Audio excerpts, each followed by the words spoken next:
2 years ago, on this day, a 23-year-old medical student was brutally gang-raped on a moving bus in the national capital. Her body mutilated by 6 men, after which she was thrown off and left to die. The crime shook the entire country to its core. Simultaneous protests broke out across the country, forcing the administration to come down on its knees. Several key measures were promised by the government, including a new stringent anti-rape law, a tighter Juvenile Justice Act and fast-track courts to hear cases of sexual offences against women. While on paper landmark reforms have been ushered in, implementation remains a big challenge.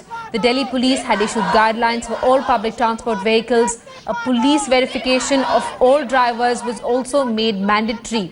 But the Uber taxi rape case in the national capital a fortnight ago shows exactly how effectively these rules have been implemented on the ground. Accused Shiv Kumar, who assaulted a 27-year-old MNC executive, was a repeat offender out on bail. The fact that he could slip back into the system without being detected has put a huge question mark on toll safety claims made by the police and cab service providers.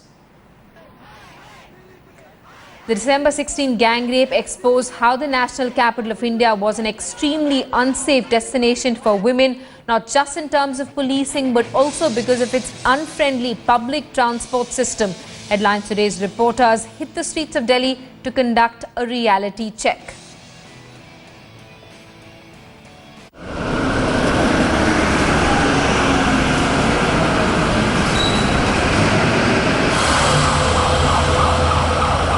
Can you believe that I'm sitting at a bus stop waiting for a bus, and this is a bus stop in the capital city of Delhi. It's pitch dark, and the light that you see on my face, this is the light of my camera. There's not even a single light.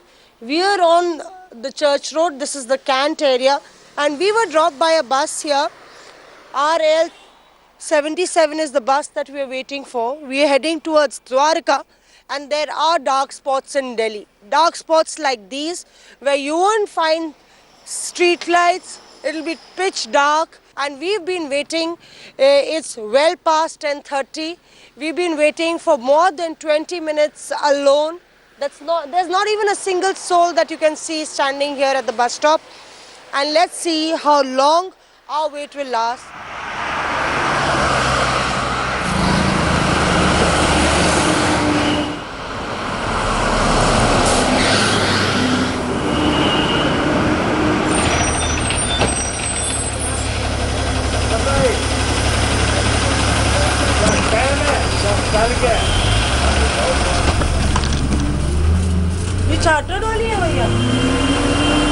So after a long wait, we climbed down to the bus, which was 711E, that comes from Sarai Kalikha, and it's going towards Najafgarh, and it's quite well lit, you can see in the bus, but there are no women inside the bus.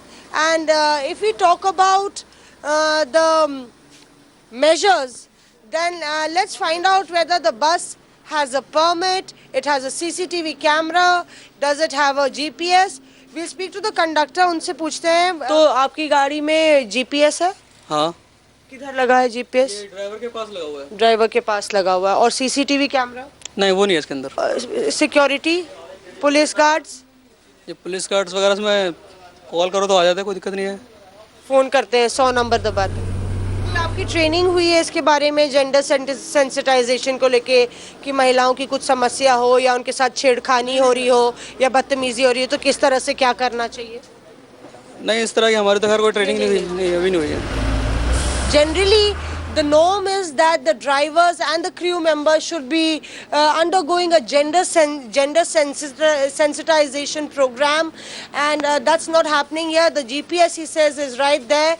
CCTV cameras are missing, and if you talk about the Justice Usha Mehra committee had suggested that there should be CCTV cameras, and along with that there should be regular monitoring. 2 monitoring centers are there at Rajghat and Sarojini Nagar.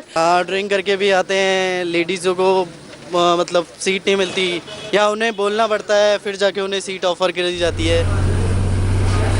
So you see that here I cannot see any number that is being displayed, though it's clearly marked on for senior citizens and ladies, but there should be a complaint number that should be displayed. Clearly, lot needs to be done. There has to be certain measures in place.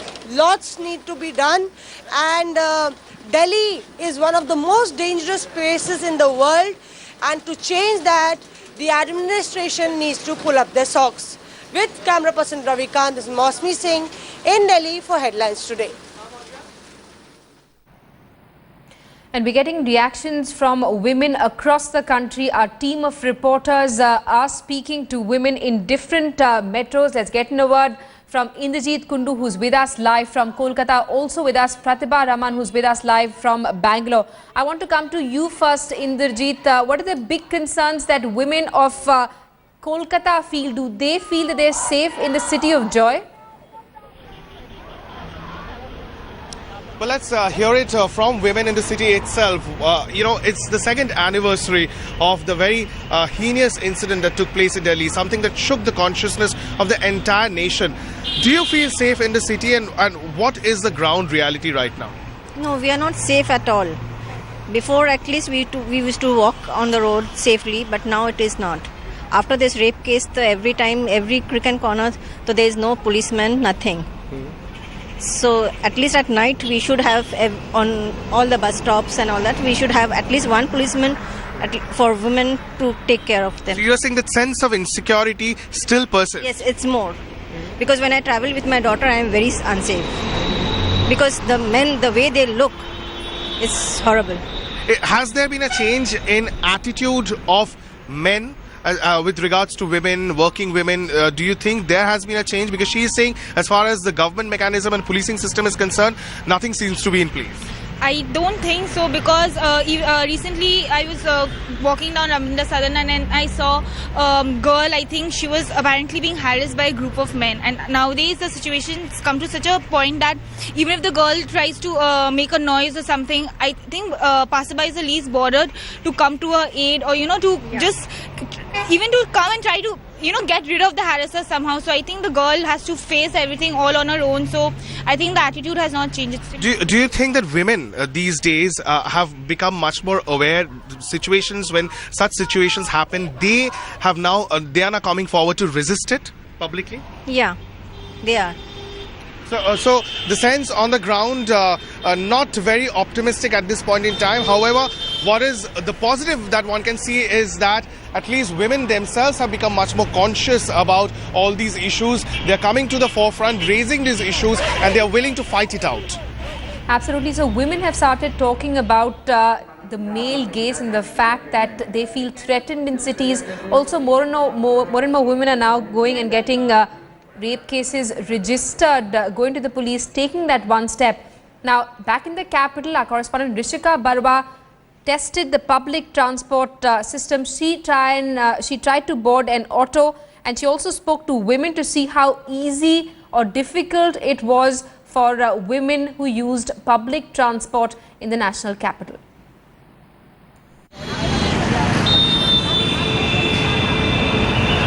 It's been 2 years since the gruesome rape of 16th of December that shook the conscience of an entire nation. There were several promises made by the Delhi police, and one of them was to monitor the functioning of auto drivers in Delhi. If you're a girl and you live on the streets of Delhi, these autos are pretty much your lifeline. Let's just find out how much of that has actually been fulfilled. आप जरा हमें बताइए कि आप auto चलाते हैं दिल्ली में, कभी भी आपको रोकते हैं पुलिस वाले, कुछ तहकीकात करते हैं, पूछते हैं, लाइसेंस मांगते हैं? हाँ, रोकते हैं और सारे कागज पूछते हैं, कागज सही होंगे तो छोड़ देते हैं, कागज गलत हो गए या सवारी बैठी होगी, माल होगा तो चालान करते हैं। कभी दिल्ली पुलिस ने आकर आप लोगों को बोला है कि लड़कियों को मना नहीं कर सकते, या जो अगर कोई लड़की हो रास्ते पे तो? हाँ बिल्कुल, अगर किसी कोई मना भी कर रहा है ना पुलिस वाला, पुलिस देख रहा है पुलिस वाला, तो वो फौरन उसके पास पहुंचेगा। हाँ भाई क्या बात, मतलब मीटर चलना पड़ता है, आप मना नहीं कर सकते हो। अगर मना करते हैं कंप्लेंट होती है तो उसकी डर के वजह से आदमी ड्राइवर लेके जाता है।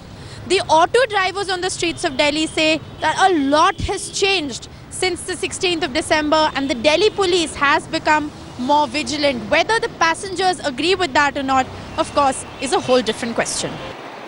Do you believe as a commuter on the streets of Delhi that after 16th of December a lot has changed in terms of how easy or difficult it is to take public transport? I'm sorry, he's already gone, but... Okay, that's okay. Basically, it is quite tough these days because anyways, either way, they don't fear any law. They don't fear anybody. They are like they have this Gunda Raj and monopoly. We're just going to stand with you while you find an auto and shoot the process. Step back and we're going to wait and see how easily or difficult you get an auto. Okay? Go ahead. Yeah.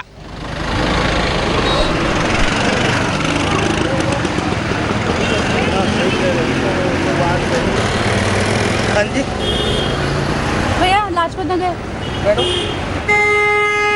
Okay, so I think the cameras have helped. The fact that there was a camera here has helped. But you're saying that on a general level... They won't agree because it's Lajpat Nagar, wherever. In Delhi nowadays, there's traffic everywhere. Sharon's found an auto with the help of our cameras. There's several other passengers still waiting here, haggling with auto drivers. It's the same story, repeated day after day on the streets of Delhi. We've arrived at a cop station in South Delhi. Let's just go in and find out whether these women help desks are actually functional.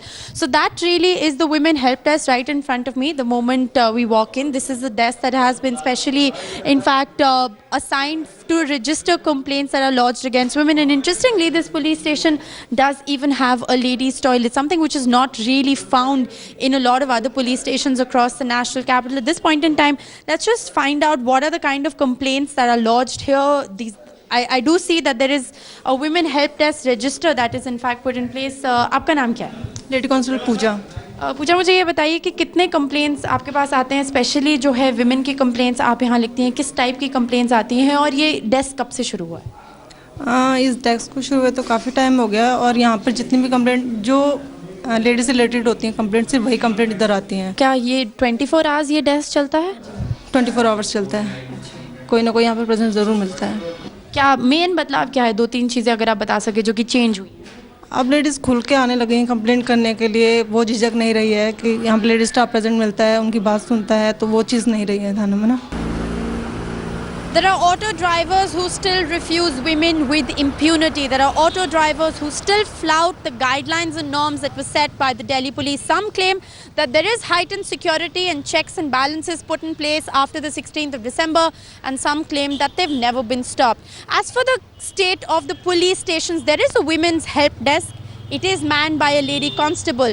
But whether or not that actually enthuses any confidence in the women of the national capital is of course a separate question altogether. How much has really changed on the streets of the national capital vis-a-vis on paper is of course a whole different question. Well, that's a report from Delhi. Let's now go across to Pratibha Raman, who's with us live from Bangalore this morning. Pratibha, what do people in Bangalore have to say? We've been seeing lots of angry parents there in the city, especially after a series of rape cases were reported inside schools. Well, Sydney, anger not just restricted to parents, but then all citizens of Bangalore wake up to this incidents of rape that's been reported here in the city, and all of them seem to say that it is hope, it is no hope and despair, and that seems to be the call of the day. Would you say that Bangalore still continues to be a harrowing city for women? Yes, I would like to say that, and probably one of the reason is that our administrative is not good, our laws are not strictly implemented. Irrespective of the kind of influences he's coming, or irrespective of the money, our law should be very strict so that, you know, any single person would think twice to even think about a woman in such a way. And I think for that I would compare our law to the Arab countries, because in Arab countries the laws are so strict even for men and women that even women think twice to dress up like that and go on. So in that way, I think our law should be very strict compared to Arab countries. Absolute stringent laws, but since the city has reported so many incidents of rape inside schools, what do you think? Do you think the government has woken up to such incidents and have initiated some sort of respective measures? No, not at all. Whenever there is a rape case happening, only then the government gets up and takes some promises many stuff, but then later it's all forgotten. There are no promises fulfilled. So I want the government so that the society is much more safe. So for safety, do you feel that the government has taken enough measures, or is it just unfulfilled promises all the time? The government has taken measures, but nothing's happened. Basically rules are made but they're not implemented. And basically in metro cities, people do come and complain that, you know, you have a better mindset. And when you compare it to the remote countries, people do not come and complain. Girls do not come and write complaints, thinking that it's a, you know, it comes up to their family self-respect, and people have really narrow mindset. So I think that the government needs to open up really much. So some women do think that it is still a taboo when it comes to reporting such cases, but overall, all of them do feel that no measures have been taken in terms of safety of women. Simi. Pratibha and Indrajit, thanks so much for getting us views from Kolkata and Bangalore. We're going to keep coming back to you for more. The general feeling is that rules have been made, but implementation continues to be a major challenge. This is the big story we'll continue tracking through the day on Headlines Today.